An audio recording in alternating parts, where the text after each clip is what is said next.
Começando mais um Go Game pra você aqui na sua Play TV. Go Game de hoje, a gente vai falar sobre dois jogos que acabaram de sair, um totalmente diferente do outro. Primeiro um FPS com assalto a banco e muito mais, um jogo polêmico que acabou de sair, a continuação da franquia Payday, Payday 2. E também iremos falar de um jogo que é surreal, o Xenoclash 2, que realmente a gente vai saber mais sobre ele no decorrer do programa. É por isso que estou aqui hoje com o Maxon Lima e também Jefferson Caio, que são redatores lá do Game TV, a parte de games do portal Play TV, playtv.com.br/games. Vamos começar então falando de Payday 2.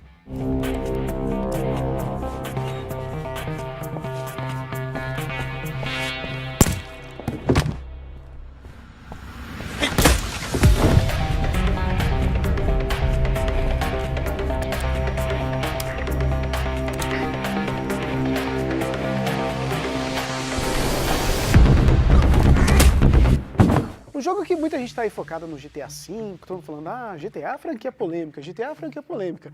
Se Payday 2, se muita gente tivesse a fama que tem GTA, muita gente também focaria nesse título, que é basicamente de assalto a banco, que é uma coisa que, para a maioria das pessoas, não é uma coisa tranquila, né?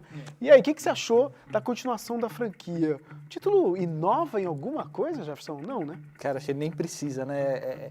É aquela mesma questão do que foi posta, a proposta mesmo de jogo pro Payday, que era uma equipe jogada multiplayer, porque é muito melhor se comparada com a inteligência artificial, mas você é uma equipe de assaltantes de banco, precisa trabalhar os recursos financeiros e trocando equipamento, comprando novas ferramentas para arrombamento de cofre. O jeito que ele tá falando parece que é uma coisa tranquila, né? Mas você é uma quadrilha, você tem que arranjar grana para se armar mais para roubar os bagulhos. É isso, basicamente. Basicamente isso. E a continuação, segundo eles, assim, a diferença agora eles têm o crime.net, que é a rede criminosa para você saber onde acontecem os melhores pontos para você roubar e trocar uma ideia com as pessoas que te contratam, porque você não simplesmente vai, às vezes você recebe um contrato para fazer e tal. Porque o que envolve isso é toda a questão de poder de gangues, assim, aleatório. Você precisa...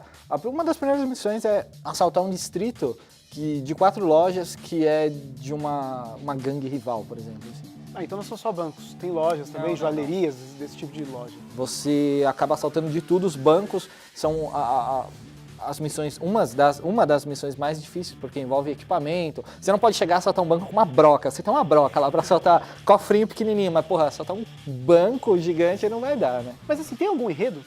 Quem é você? Que é um FPS. Então, é uma franquia característica por aquelas máscaras de palhaço lá com a bandeira dos Estados Unidos, é uma franquia que ficou conhecida por isso. Mas quem são esses personagens? Você é só uma quadrilha ou o enredo é deixado de lado nesse single player e é mais ação mesmo? O foco do jogo não é nem contar uma história, é você simplesmente jogar e ir pra cima das joalherias, bancos, etc. A historinha é um pano de fundo só, que não te falei dessa questão da crime.net e você tentar subir no submundo através desses assaltos. É muito rasa, então. Serve como uma desculpa esfarrapada só pra emendar o resto das coisas. Os personagens são os mesmos do jogo anterior. A diferença agora é que você tem uma questão de experiência que você vai trocando e evoluindo a sua classe. Você pode ser... são 4 classes diferentes.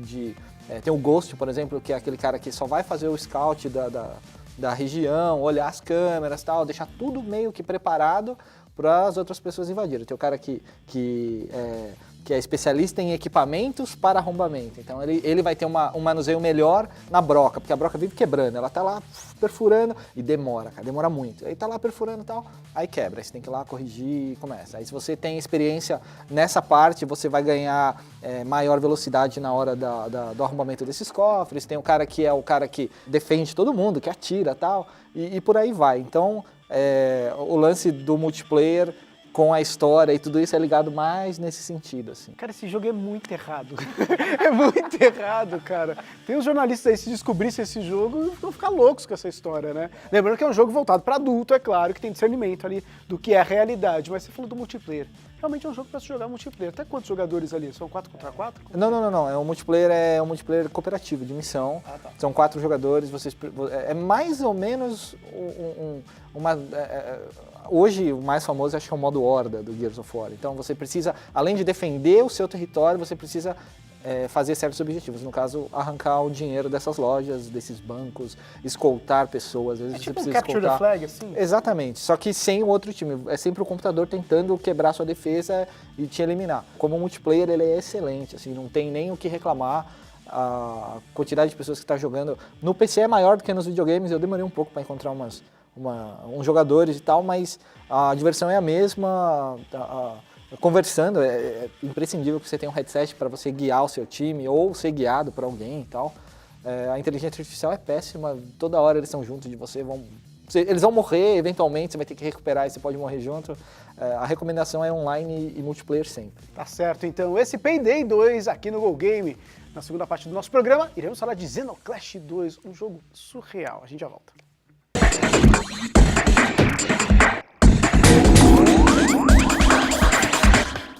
E o Go Game já tá de volta aqui na sua Play TV. Na primeira parte do programa de hoje, falamos aí de Payday 2. Agora é hora de Xenoclash 2.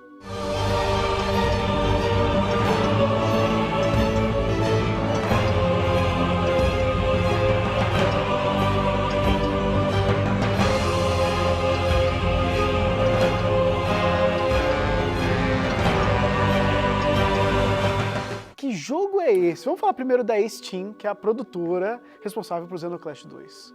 É legal esses caras. Eu acho legal falar desses jogos bizarrões aí que passam despercebidos por muita gente, especialmente porque o primeiro Xenoclash, que saiu em 2010 para PC, ele é muito bom, cara. Então, assim, ele é bom, ele é um projeto de muito tempo dessa Steam, que são os chilenos. Eles são um time pequeno que fizeram um projeto megalomaníaco aí, que é esse Xenoclash. Eles apresentaram para a Valve curtiu, eles fizeram uma build e aí virou um jogo na Source Engine do Half-Life 2 e tal.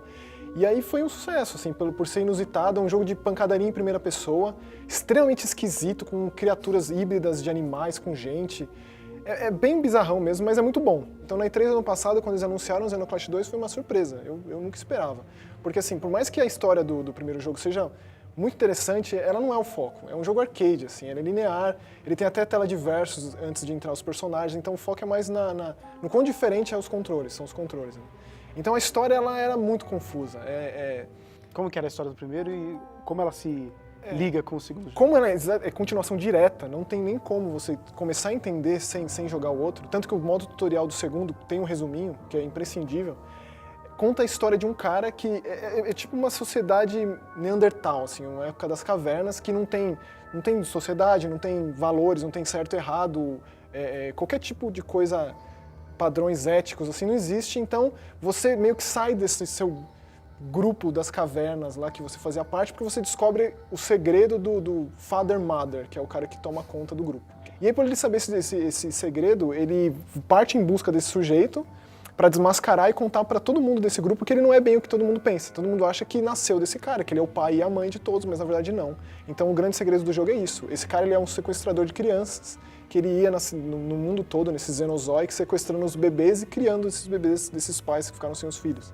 Quando tem essa revelação, os caras, eles debandam atrás dos pais. E o começo do segundo jogo é exatamente isso. Você falou, a gente ficou curioso então a respeito dessa jogabilidade. Você falou que é diferente, que é o diferencial do jogo. Apesar de ser um jogo em primeira pessoa, você não tem ali... É na porrada mesmo. Então, se utilizando as mãos, ou então tem algum tipo de arma que ele se utiliza. E como que é essa jogabilidade? Por que ela é diferente? Eles chamam de FPB, First Person Brawler, assim, e é mesmo, cara. Eu não lembro de um jogo que seja tão assim... Tem sempre um melee em primeira pessoa, mas esse é focado nisso. Você tem umas armas de fogo, que não dá nem pra comparar com nada, é tipo um peixe, que é só o esqueleto, ou então um bico de uma cegonha, que ele é muito esquisito, cara. Então, tem esse tipo de coisa, tem uma marreta, que é a cabeça de um elefante, assim, tem tudo isso que quebra, mas o foco mesmo é isso, de pancadaria. Então é legal porque quando você está na luta, se você toma um dano, você vê toda a movimentação, de cair no chão, ou de pegar um cara e dar um golpe de wrestling, assim, você vê toda essa movimentação.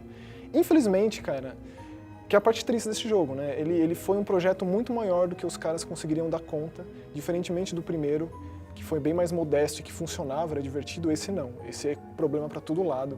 Ele é um jogo mais aberto, ele é de mundo aberto, você não tem uma linearidade igual ao primeiro. Problemas que você diz em relação a bugs e... Muitos, cara. Assim, esse jogo saiu no Steam há meses, então eles tinham prometido que a versão de console ia ser melhor, na verdade não.